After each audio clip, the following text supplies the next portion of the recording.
है सबसे ज्यादा लोगों का भरोसा, CNBC आवाज। ये है टीवी 18 और आप देख रहे हैं CNBC आवाज। प्रेजेंटेड बाय RR काबल। वायर नहीं, भारत की नब्ज है हम।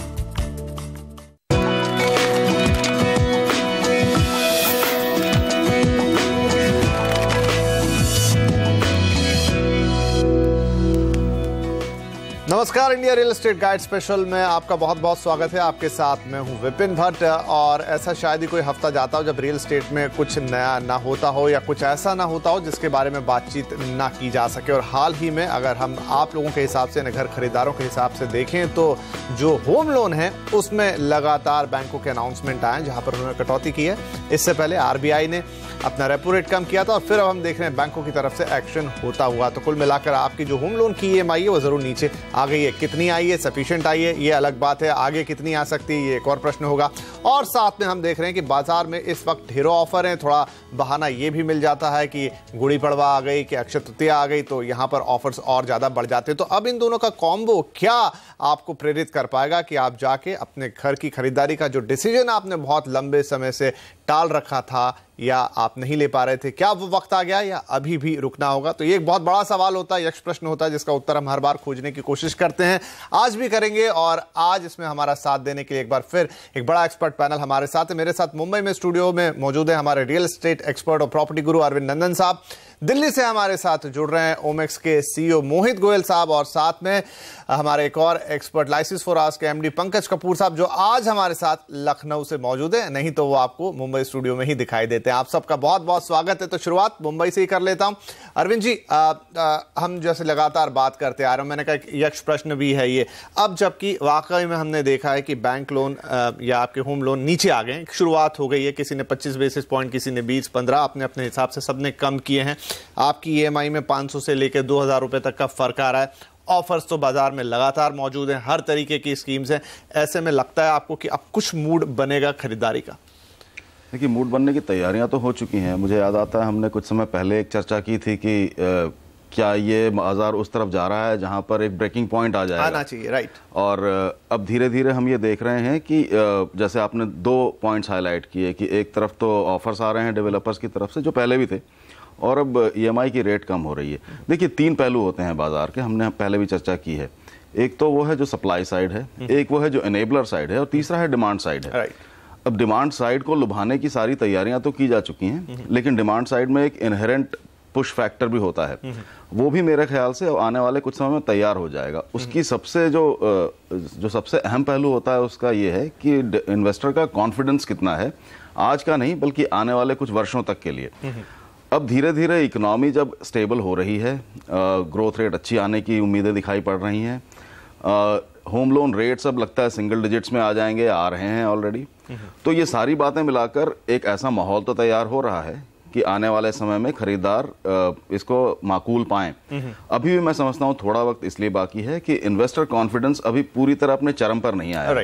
जिस समय वो आएगा उसके बाद ये तीनों फैक्टर्स एक दूसरे के साथ काम करेंगे और तब जाके ये समय सही हो जाएगा। तो कुछ समय बाकी है, मैं ऐसा समझता हूँ। तो इन्वेस्टर कॉन्फिडेंस वापस नहीं आया, लेकिन क्या इन्वेस्टर या फिर जो घर खरीदार है थोड़ा ओवर कॉन्फिडेंट तो नहीं हो गया है? यहाँ रेट्स कम होने चालू है, अब लग रहा है कि आगे और कम होंगे तो थोड़ा रुक ही जाते हैं। तो ये एक और फ्लिप साइड है। दिल्ली चलते हैं, यहाँ पर ओमेक्स के CEO मोहित गोयल साहब है। मोहित, कैसे देखते हैं आप बाजार को? अरविंद जी ने कहा 2-3 एनेबलर होते हैं, वो अब दिख रहे हैं गेम के अंदर और लगता है कि चीजें बदलेंगी।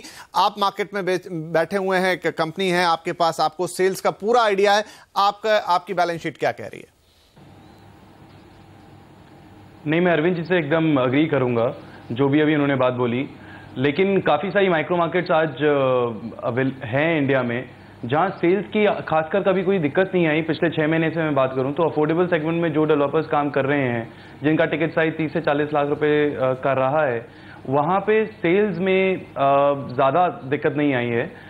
इनफैक्ट सेल्स अप ही होती गई हैं पिछले 6 महीने से अगर मैं बात करूं तो। और जो अभी आप ये रेट कट्स की बात कर रहे हैं और ऑफर्स की बात कर रहे हैं, इनके कारण ऑफकोर्स एक पॉजिटिव सेंटीमेंट्स मार्केट में गया है, पॉजिटिव माहौल मार्केट में गया है कि अब रेट कट्स होना चालू हो गया है। अब धीरे धीरे रेट कट्स होते रहेंगे, आज नहीं तो 6 महीने में, साल भर में, 2 साल में। एंड जो ग्रोथ ट्रैजेक्टरी पे आज इंडियन इकोनॉमी आ चुकी है वो अच्छी दिख रही है आज। साल 2 साल 3 साल जैसे इन्वेस्टर का होराइजन रहता है कि 3 साल इकोनॉमी ठीक चलेगी तो आज रियल एस्टेट में पैसा लगाया जाए, तो आज हम लोग घर खरीदा जाए, तो वो आज ठीक लग रही है। तो इन्वेस्टर्स का कॉन्फिडेंस डे बाय डे मुझे लगता है कि बढ़ता चला जाएगा। आज जो सेल्स मान लीजिए 10 रुपए की हो रही है, वो फ्यूचर में 10 से 15% पर एनम वो बढ़ती चले जाएंगी। राइट, बड़े मार्के की बात यहाँ पर कहीं मोहित ने, खासतौर पे छोटे शहरों को लेकर आए, तो पंकज जी थोड़ा डिस्टिंक्शन करने की जरूरत है क्या? छोटे शहर जहां पर मुझे लगता है कि जो एकदम एंड यूजर डिमांड है वो वास्तव में रहती है, लेकिन अगर दिल्ली मुंबई पे जैसी बातचीत आती है हम मार्केट में वैसी हलचल नहीं देखते, तो क्या एक डिफ्रेंसिएशन है ये? छोटे शहरों में जहां 30-40 लाख तक के मकान बिकते हैं, एंड यूजर ही खरीदता है, बहुत निवेशक नहीं आता बाहर से खरीदने के लिए, ऊपर से राहत मिल गई, होम लोन की ऑफर्स लगे हुए हैं बाजार में, तो वहां पर वाकई थोड़ा मूवमेंट बढ़ गया जैसा मोहित कह रहे थे, और ये चीज दिल्ली मुंबई में देखने को नहीं मिल पा रही है। देखिए, मैं डिसएग्री करता हूं इस पॉइंट से। मुझे ये लगता है कि जो टायर 2 सिटीज हैं वहाँ पे तो मार्केट आज भी बिल्कुल डेड स्टेट के ऊपर पड़ा हुआ है, और हर एक मार्केट में इन्वेस्टर्स और एंड यूजर दोनों का पार्टिसिपेशन ज़्यादा रहता है। जो टायर 2 सिटीज़ होती हैं वहाँ इंटरनल डिमांड बहुत कम होती है, तो ज़्यादातर डिपेंडेंसी अगर आप देख लीजिए तो इन्वेस्टर ड्रिवन रहता है। लेकिन ये रीजनल है कि अगर आप देखिए नॉर्दर्न साइड्स के जो भी शहर हैं वहाँ इन्वेस्टर्स पार्टिसिपेशन ज़्यादा रहता है। तो अगर आप सदर्न एरियाज चले जाइए, जैसे केरला चले जाइए और बाकी एरियाज चले जाइए, तो वहाँ पे आपको एंड यूजर का प्रोपोर्शन ज़्यादा दिखता है। तो मैं ये बात पे एग्री नहीं करता हूँ कि टायर 2 सिटीज़ इस वक्त फेयर कर रही हैं बेटर। मुझे ये लग रहा है टायर 2 सिटीज़ की जो सिचुएशन है वो काफ़ी ख़राब है। हालांकि अगर आप मुंबई जैसे शहर के अंदर देख लीजिए तो उसके अंदर कुछ हद तक हमको जो है थोड़ा इम्प्रूवमेंट होता हुआ नज़र आ रहा है, और उसका रीज़न ये है कि यहाँ पे तो डिमांड की जो है वो इतनी ऑलरेडी है। आज हम हाउसिंग शॉर्टेज को पूरा नहीं कर पा रहे हैं, तो लेने वाले बहुत लोग हैं, लेकिन प्रॉब्लम यह है वो आज अफोर्ड नहीं कर रहे हैं। जिस हिसाब से जो ईज हो रहा है, जैसे इंटरेस्ट रेट कम हो रहे हैं, प्राइस में मॉडरेशन है या फिर स्टैग्नेंसी है, तो धीमे धीमे जो इनकम बढ़ती चली जा रही है, इसकी वजह से जो इंक्रीमेंटल जो ग्रोथ है वो मुंबई जैसे शहरों में लग रहा है। एनसीआर मार्केट आज भी फ्लैट है। एनसीआर मार्केट के अंदर आज भी हम ये देख रहे हैं, जैसे मुंबई में थोड़ा इंक्रीमेंटल सेल्स दिख रहा है, लेकिन एनसीआर मार्केट जहां डिपेंडेंसी इन्वेस्टर्स की बहुत ज्यादा रही है, वहां पे जो है सेल्स इतना नहीं होता हुआ दिख रहा है। तो ओवरऑल एस्पेक्ट्स में अगर आप देख लीजिए तो आज जो हम फेज में बैठे हैं ये काफी एंड यूजर फेज है, जहां पे एंड यूजर पार्टिसिपेशन ही जो है रियलिटी के अंदर एक बूस्ट लेके आएगा। मुझे नहीं लगता कि इन्वेस्टर्स आज रियल एस्टेट को एक इन्वेस्टमेंट के पॉइंट ऑफ व्यू से देख रहे हैं। तो एंड यूजर फोकस यहाँ पर राइट, एंड यूजर फोकस यहाँ पर होना चाहिए, लेकिन ये एंड यूजर फोकस आ क्यों नहीं रहा? आखिर कहां जाके ये गुत्थी उलझ जाती है और सुलझेगी कैसे? तो इसको लेकर हम चर्चा करेंगे। इस छोटे से ब्रेक के बाद आएंगे और बात करेंगे कि जहां बजट कम भी है, जहां आपके दायरे में भी आ रहा है, वहां सेल्स क्यों नहीं आ रहे या आ सकते हैं, किस तरीके से, क्या करना होगा, ये सारी बातें छोटे से ब्रेक के बाद।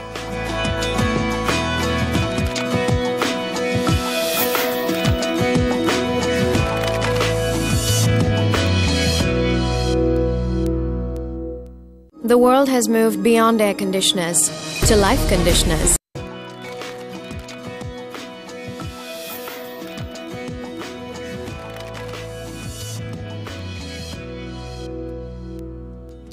Welcome back. आप देख रहे हैं इंडिया रियल एस्टेट गाइड, और बहुत ही दिलचस्प यहाँ पर बातचीत चल रही है कि अब तो होम लोन के रेट भी कम हो गए, ऑफर्स बाजार में है, लेकिन फिर भी हमको मार्केट में मूवमेंट क्यों नहीं दिख रही? एक तर्क आ रहा है कि नहीं, मार्केट में मूवमेंट है, जहां पर छोटा मार्केट है वहां मूवमेंट है, लेकिन दूसरी तरफ ये भी तर्क आ रहा है कि नहीं, वो तो ज्यादा डेड है। तो सारे मेहमान हमारे साथ बने हुए हैं, चर्चा दिलचस्प से आगे बढ़ाते हैं। अब आते हैं हम अरविंद नंदन साहब आपके पास।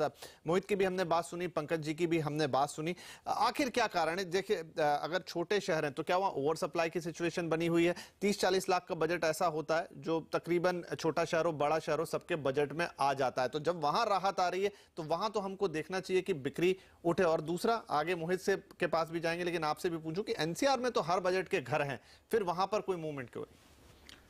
देखिए, मेरा ख्याल है ये दो अलग अलग बातें हैं। सबसे पहले तो अगर ये बात ली जाए कि जो छोटे शहर हैं, छोटे से हमारा मतलब ये है जो शहर नॉन मेट्रो शहर है, मेरा ख्याल है जयपुर ले लें, हम इंदौर ले लें, इंदौर ले लीजिए, भोपाल ले लीजिए या कोचीन ले लीजिए, इस तरह के जो शहर हैं, तो ऐसा नहीं है कि ब्लैंकेट या तो सब जगह डिमांड आ गई है, और मैं इस बात से भी कंप्लीटली पूरी तरह सहमत नहीं हूं कि बिल्कुल ही डेड मार्केट है। मोहित ने एक बात अच्छी कही थी कि पॉकेट्स हैं देश में जगह जगह, और हर पॉकेट अलग अलग बिहेव करता है। अगर एनसीआर की बात करते हैं तो एनसीआर में देखिए कई तरह की अड़चनें थी। सबसे पहले तो जो पंकज ने बात हाईलाइट की थी कि एक बहुत बड़ा इन्वेस्टर ड्रिवन मार्केट रहा था, जो कि माकूल माहौल न पाकर उससे बाहर हो गए थे। दूसरा, एनसीआर में कई तरह की रेगुलेटरी और इस तरह की अड़चनें भी आई थी, खासकर एक छोटा सा अभी भी मौजूद है, जो आज भी मौजूद है, जैसे बर्ड सैंक्चुरी को लेकर ही जो नोएडा का मार्केट अफेक्ट हुआ था, ओखला नोएडा का मार्केट। तो इस तरह की कई बातें हुई हैं एनसीआर में। अब एक बात ध्यान रखने वाली ये है कि आप कैसे नापेंगे कि किस मार्केट में ग्रोथ होगी आगे चल के। आज जो हो रहा है वो तो हम देख लेते हैं। देखिए, इसका एक बहुत आसान सा पैमाना ये है कि अगर आप ये देखें कि शहरीकरण किस तरह से हो रहा है इन छोटे छोटे शहरों में, तो उससे बहुत हद तक मामला क्लियर हो जाता है।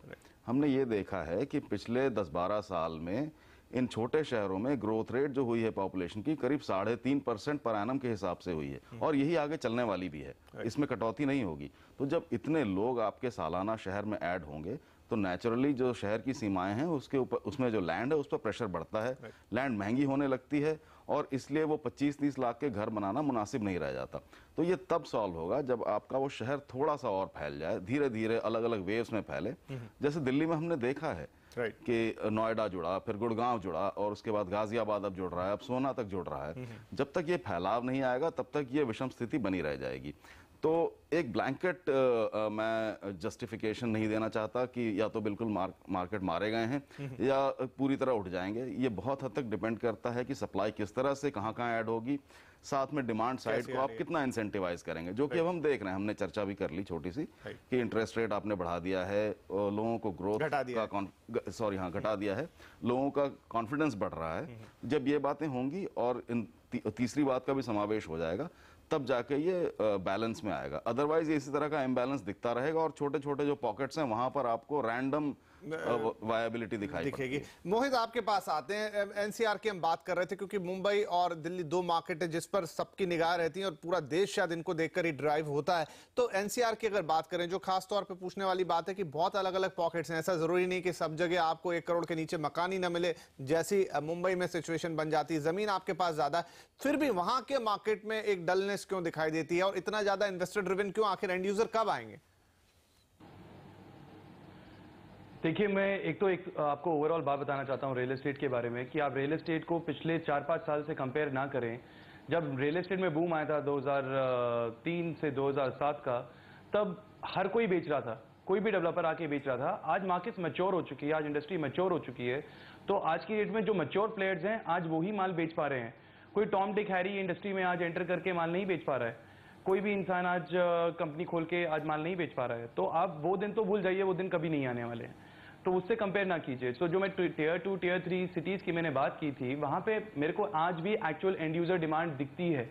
लेकिन मोहित, हम बात करें थोड़ा एनसीआर की, हमने बिल्कुल मानी टियर 2 टियर 3 सिटी की। मैं एनसीआर पे भी आ रहा हूं। तो आज एनसीआर में आप 2 पॉकेट में डिवाइड कर सकते हैं। एक जो लग्जरी सेगमेंट में काफी लोग काम कर रहे हैं, एक जो अफोर्डेबल सेगमेंट में काम कर रहे हैं। अफोर्डेबल सेगमेंट के कुछ पॉकेट्स हैं, जैसे नोएडा एक्सटेंशन है, जैसे कुछ फरीदाबाद है, गाजियाबाद है, इंदिरापुरम है, यहाँ दारूहेड़ा, मानेसर, ये सब जगह बात कर सकते हैं, बेवाड़ी है। तो जितने भी अफोर्डेबल सेगमेंट की जो लोकेशंस हैं, वहां अभी भी सेल्स हो रही है। मैं मान सकता हूं कि हाँ, स्पीड उतनी तेज नहीं है जितनी स्पीड पहले तेज थी, आज उतनी तेज स्पीड नहीं है, लेकिन फिर भी सेल्स है, वहां वॉल्यूम्स हैं आज भी। जो लग्जरी सेगमेंट है, जहां 1.5 करोड़ 2 करोड़ 2.5 करोड़ रुपए का जो यूनिट बिक रहा है, अपार्टमेंट बिक रहा है, आज उसमें मंदा है, आज वो यूनिट नहीं बिक पा रहा है, आज उसमें दिक्कत आ रही है। एंड रही बात, जैसे अभी अरविंद जी ने बात बोली कि दिल्ली एनसीआर में कुछ कुछ पॉकेट्स रुक गई because of regulatory issues. Regulatory issues के कारण सिर्फ ये नहीं होता कि कोई चीज रुक जाती है, एक सेंटीमेंट खराब हो जाता है कि नोएडा में अब चलो एक इन्वेस्टर का, एक एंड यूजर का एक सेंटीमेंट खराब हो जाता है यार कि अब घर लेंगे, क्या पता कल कौन सा रेगुलेटरी इशू आके ये घर रोक दे या कंस्ट्रक्शन रोक दे। क्योंकि इन दी एंड जब एक डेवलपर कंस्ट्रक्शन रोकता है तो सबसे ज्यादा नुकसान कस्टमर का होता है, एंड यूजर का होता है। तो उस इशू के कारण दिल्ली एनसीआर कहीं ना कहीं फंसा रहा, उलझा रहा। तो अब मुझे लग रहा है कि वो इशू सॉल्व हो गया है, अब चीजें मेरे ख्याल से नॉर्मल चलेंगी। एंड जो इन्वेस्टर फ्रेंडली जो दिल्ली एनसीआर था, वो वापस धीरे धीरे बनता चला जाएगा और ये अपटेक इसमें देखा जाएगा। राइट, पंकज जी आपके पास आता हूं क्योंकि आंकड़ों का सहारा हमें लेना ही पड़ता है। तो फिलहाल अगर हम देख रहे हैं तो हाल फिलहाल तो दिल्ली एनसीआर में जो मार्केट है वो बहुत ही स्लो है और वो किसी से छुपा भी नहीं है। लेकिन आपको लगता है कि जैसे आपने अभी मुंबई की बात की थी, कुछ यहाँ पर नए लॉन्चेस आ रहे हैं और दूसरी चीजें, डिमांड मुंबई में हमेशा बनी रहती है, दिल्ली का भी हाल वैसा ही होगा या उस तरह की उम्मीद देख सकते हैं? देखिए, दिल्ली में सबसे बड़ी इशू ये है कि दिल्ली में जो स्प्रेड है वो बहुत दूर दूर है। अगर आप देख लीजिए कि अगर हम एमएमआर मुंबई देख लीजिए 468 है और अगर एमएमआर ओवरऑल रीजन देख लीजिए तो 4000 स्क्वायर किलोमीटर है। उसके कंपैरिजन में जो स्प्रेड है, अगर आप गुड़गांव, नोएडा, ग्रेटर नोएडा, धारूहेरा इन सबको अगर देख लीजिए तो ये 44,000 स्क्वायर किलोमीटर का एक बड़ा स्प्रेड है। तो ये एक्चुअली एक छोटे छोटे माइक्रो मार्केट का मार्केट बन गया हुआ है।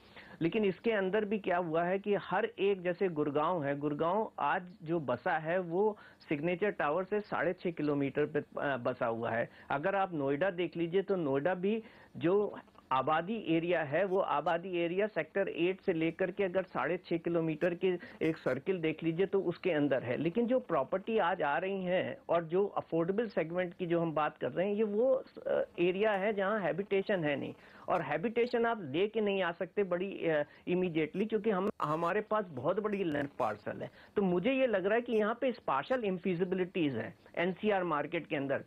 तो क्या होगा आगे, क्या लग रहा है आपको, उठेगा नहीं उठेगा? मेरे हिसाब से तो नहीं लगता है उठता हुआ, क्योंकि मार्केट में एक तरीके की स्टैग्नेंसी है और स्टैग्नेंसी मार्केट में इन्वेस्टर्स पार्टिसिपेशन नहीं आता है, क्योंकि एंड यूज उन जगहों का आज हो नहीं सकता। उनके ऊपर बहुत ज्यादा डिपेंडेंसी आज के दिन इन्वेस्टर्स की है। जो भी एंड यूज वाली प्रॉपर्टी है वो बहुत महंगी हैं, वो ज्यादातर लग्जरी सेगमेंट को क्वालिफाई करती हैं।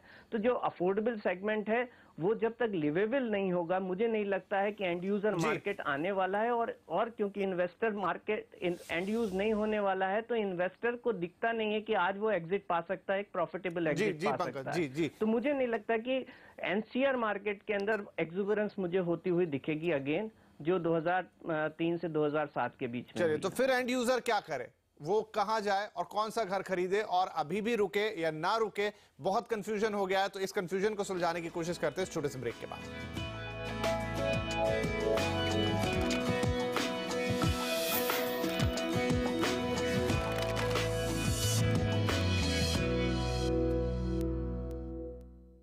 CNBC आवाज। सुनो, तुम्हें नहीं लगता हमारा ये घर थोड़ा छोटा है? अच्छा खासा तो 1 BHK है, इतना बड़ा हॉल है। हॉल तो बड़ा है, किचन भी ठीक ठाक है, फिर बेडरूम थोड़ा छोटा है नहीं? इतना बड़ा तो है बेडरूम, और फिर हम भी तो सिर्फ 2 ही लोग हैं। थे 2 लोग थे। वक्त के साथ साथ बदलती है सही घर की जरूरत, जैसी जरूरत वैसा घर। आरआर काबुल प्रेजेंट्स CNBC आवाज India real estate guide, presented by RR Kabul. Wire नहीं, भारत की नब्ज है हम।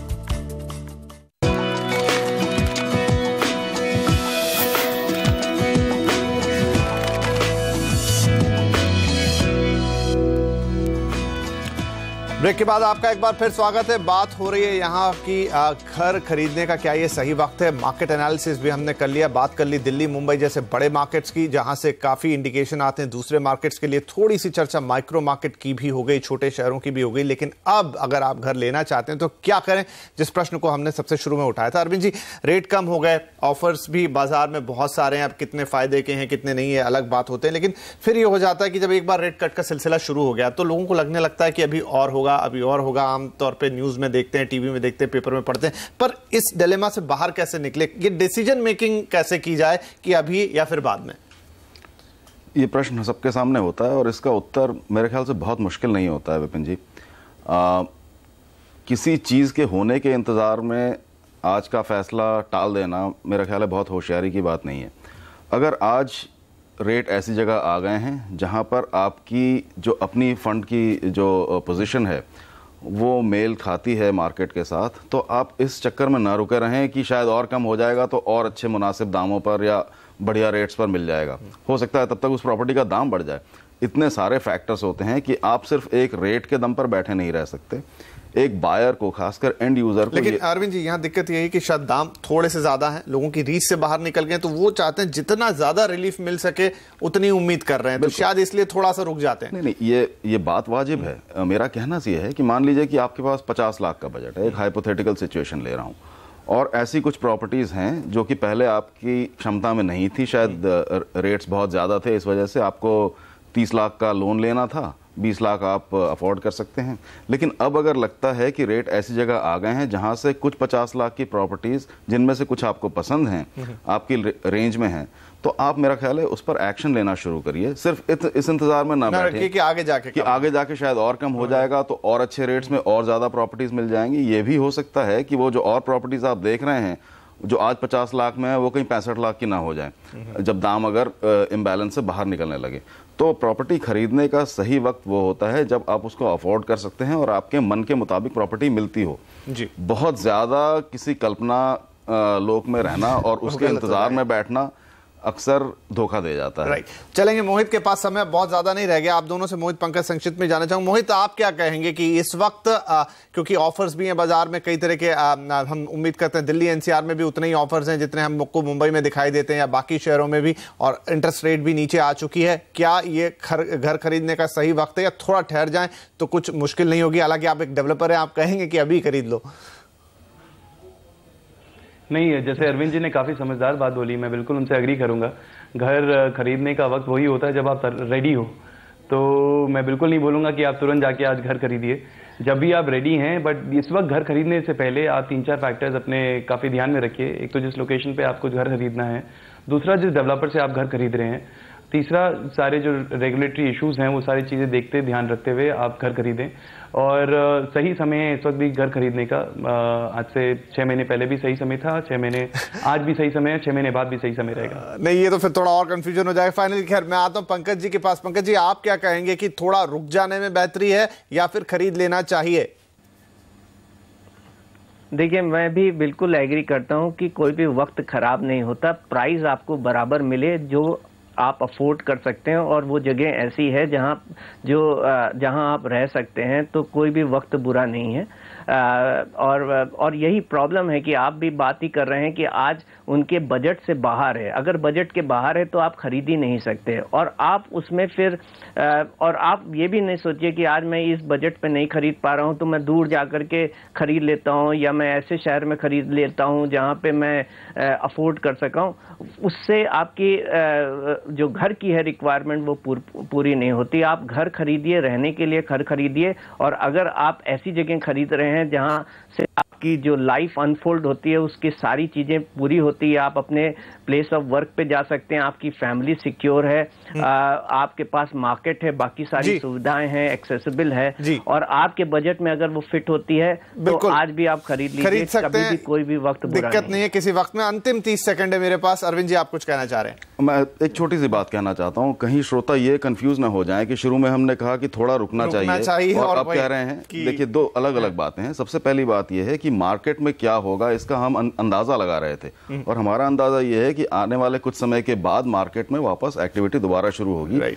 जब इंडिविजुअल लेवल पर आप इन्वेस्ट करना चाहते हैं तो आप ऐसे किसी बड़े मेजरमेंट के चक्कर में ना बैठे रहें, ये बात है। तो दोनों बातें थोड़ी सी भिन्न है और इनको ध्यान में रखना जरूरी है। तो ये एक मोटी बात है कि घर खरीदने का समय हमेशा सही रहता है, आपकी पर्सनल कैपेसिटी पे डिपेंड करता है, लेकिन मार्केट कंडीशंस के हिसाब से ये निर्णय भी लिया जा सकता है कि अभी 3 महीने बाद या 4 महीने बाद, लेकिन दोनों फैक्टर रहेंगे कि शायद थोड़े से ऊपर दाम चले जाएं तो ये भी हो सकता है कि जो लोन है उसका फायदा आपको थोड़ा सा और ज्यादा मिल जाए। तो ये चेक एंड बैलेंस शायद मार्केट में हमेशा बना रहता है। लेकिन शायद ये कहूंगा कि आज भी कंक्लूडिंग प्रोग्राम नहीं है, तो ये तीनों हमारे मेहमानों को एक बार फिर इकट्ठा करेंगे इंडिया रियल एस्टेट गाइड पे ही, बात को आगे लेके जाएंगे कि बताइए अभी नहीं तो कब एग्जैक्टली पिन पॉइंटेड शायद वैसा ज्योतिषी जैसा काम हो जाए, लेकिन फिर भी करने की कोशिश करेंगे। लेकिन आज इस कार्यक्रम को यहीं समाप्त करेंगे, फिर मुलाकात होगी, तब तक के लिए नमस्कार।